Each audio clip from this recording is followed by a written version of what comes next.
उत्तर प्रदेश सरकार के कैबिनेट मंत्री और सुहेलदेव भारतीय समाज पार्टी के राष्ट्रीय अध्यक्ष ओम प्रकाश राजभर ने एसआईआर विरोध के मुद्दे को लेकर समाजवादी पार्टी और कांग्रेस पर तीखा हमला बोला है।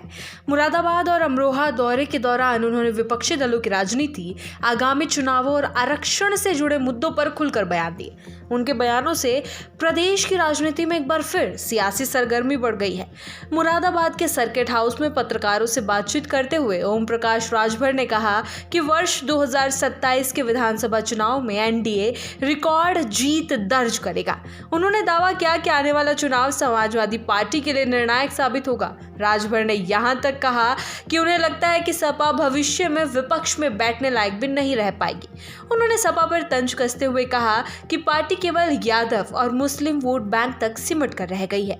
राजभर ने सपा के पीडीए नारे पर भी सवाल उठाए। उन्होंने कहा कि पीडीए का नारा मजाक से ज्यादा कुछ नहीं है और इसका जमीनी हकीकत से कोई लेना देना नहीं है। उन्होंने विधानसभा में विपक्ष की स्थिति का जिक्र करते हुए कहा कि सदन में बसपा का सिर्फ एक विधायक है और कांग्रेस के 2 विधायक हैं, जिससे विपक्ष की कमजोर स्थिति साफ दिखाई देती है। कांग्रेस पर निशाना साधते हुए राजभर ने दिल्ली में हुई वोट चोर गद्दी छोड़ रैली का भी मजाक उड़ाया। उन्होंने कहा कि इतिहास गवाह है कि सरदार वल्लभ भाई पटेल से कम मत पाने के बावजूद पंडित जवाहरलाल नेहरू देश के प्रधानमंत्री बने।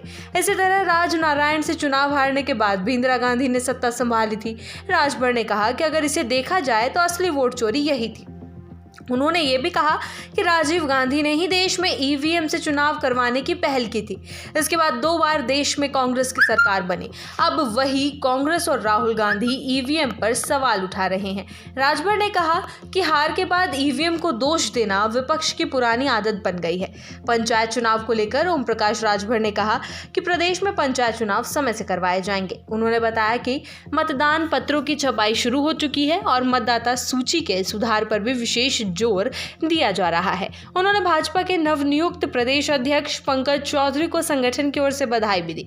आरक्षण के मुद्दे पर बोलते हुए राजभर ने कहा कि रोहिणी आयोग की रिपोर्ट और सुप्रीम कोर्ट के आदेश के आधार पर अति पिछड़ों को उनका हक मिलने जा रहा है। उन्होंने बताया कि पिछड़ों के 27% आरक्षण में पिछड़े, अति पिछड़े और सर्वाधिक पिछड़े वर्गों को उनका उचित हिस्सा मिलेगा। उन्होंने कहा कि इस दिशा में राज्य सरकार पूरी तरह से तैयार है। मुरादाबाद दौरे के दौरान सहायक विकास अधिकारी पंचायत संघ के जिलाध्यक्ष जबर सिंह की अगुवाई में मंत्री को एक मांग पत्र भी सौंपा गया। इसके अलावा विभागीय अधिकारियों के साथ हुई बैठक में राजभर ने सरकार के प्रमुख संकल्पों की समीक्षा की।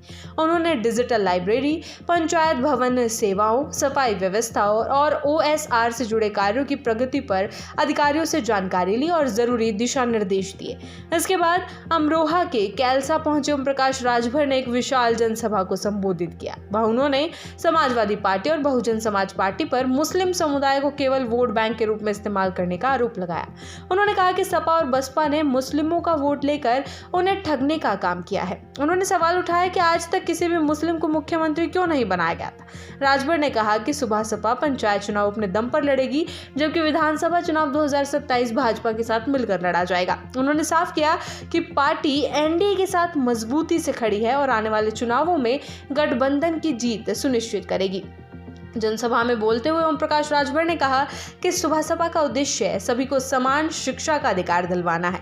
उन्होंने कहा कि पार्टी चाहती है कि शिक्षा व्यवस्था में किसी भी तरह का भेदभाव ना हो और हर वर्ग के बच्चों को समान अवसर मिले।